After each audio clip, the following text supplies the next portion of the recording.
പാടുന്ന സമയത്ത് ഒന്ന് ബ്രേക്ക് തരണം. കാരണം ഈ തതരിനെ പാടിയിട്ട് ഞാൻ മുടി ഇങ്ങനെ ആക്കും. അത് വേണം, ജനത്തിനത് വേണം. ഇങ്ങനെ രണ്ടാമത്തെ തതരിനെ പാടിയിട്ട് ഈ മുടി ഇങ്ങനെ ആക്കും. അത് ജനത്തിന് മൈനായിട്ട് അത് വേണം. രണ്ട് സൈഡിൽ നിന്നുള്ളത് വേണം. ശ്രുതിയൊക്കെ ഭയങ്കര ശുദ്ധം. അതെ, എന്താ അറിയില്ല, നമ്മുടെ ഈ ഗാംഭീര്യമുള്ള സൗണ്ട് അങ്ങനെ വരുന്നുണ്ട്. മറിയേരമ്മേരാട്ടുകുട്ടി മണിയെല്ലാം സോപ്പ് പട്ടി മറിയേരമ്മേരാട്ടുകുട്ടി മണിയെല്ലാം സോപ്പ് പട്ടി പാട്ടുപട്ടി വട്ടപ്പട്ടി വെറുതെ നിന്ന കൂട്ടപ്പട്ടി.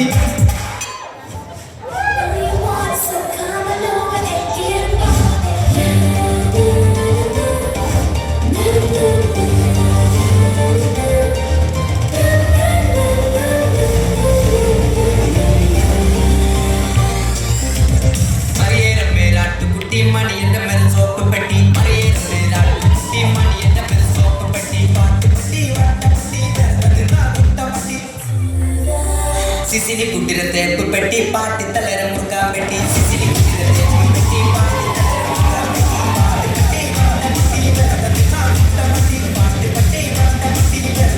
പെട്ടി മറിയേരം മേരാട്ടി മണിയെന്ന വരെ സോപ്പ് പെട്ടി മറിയേരം മേരാട്ടി മണിയെന്ന വരെ സോപ്പ് പെട്ടി.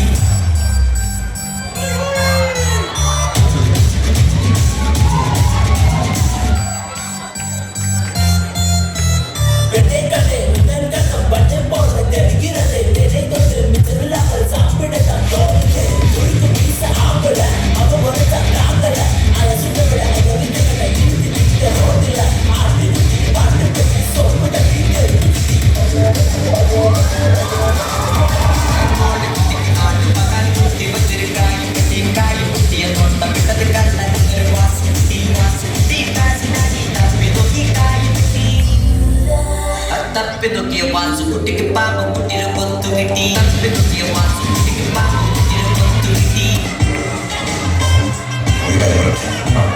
നമുക്കൊന്നറിയാൻ പാടാത്ത വിചാരിക്കേണ്ട അപ്പുറത്ത് കഴിവുകൾ അങ്ങനെ രംഗച്ചേട്ടൻ കാണിക്കുമെന്ന് പറയാൻ കാണിക്കും. അമ്മാ ഹർഷി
ഇവിടെ ഒരാൾ മരിക്കാൻ കിടക്കുമ്പോ ഹാർമോണിയം വായിച്ച് കളിക്കാം.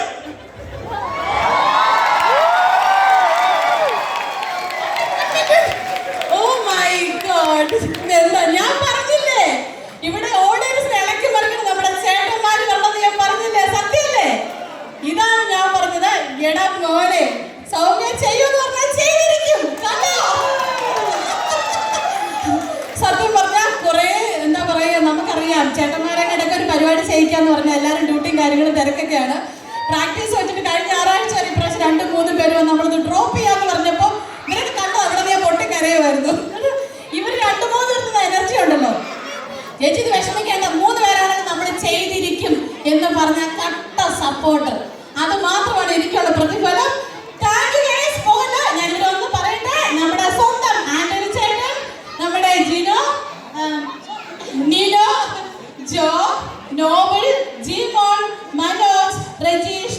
ജിനോ. ഇവർക്ക് ഡാൻസ് പറഞ്ഞുകൊണ്ട് ഒരാളുടെ കാര്യോട് പറയണം. നമ്മുടെ സംഗീതം ഉണ്ടോ ഇവിടെ? ഈ ഓഡിയൻസിനോട് സംഗീതം ഒന്ന് കടന്നു വരാമോ? മോനെ ഓടി വാ. കാരണം മറ്റൊന്നുമല്ല, ഇവരെ എവരി സിംഗിൾ ഡേ വന്ന് സ്റ്റെപ്പ് ഇട്ട് പഠിപ്പിച്ചത് ഇവനായിരുന്നു.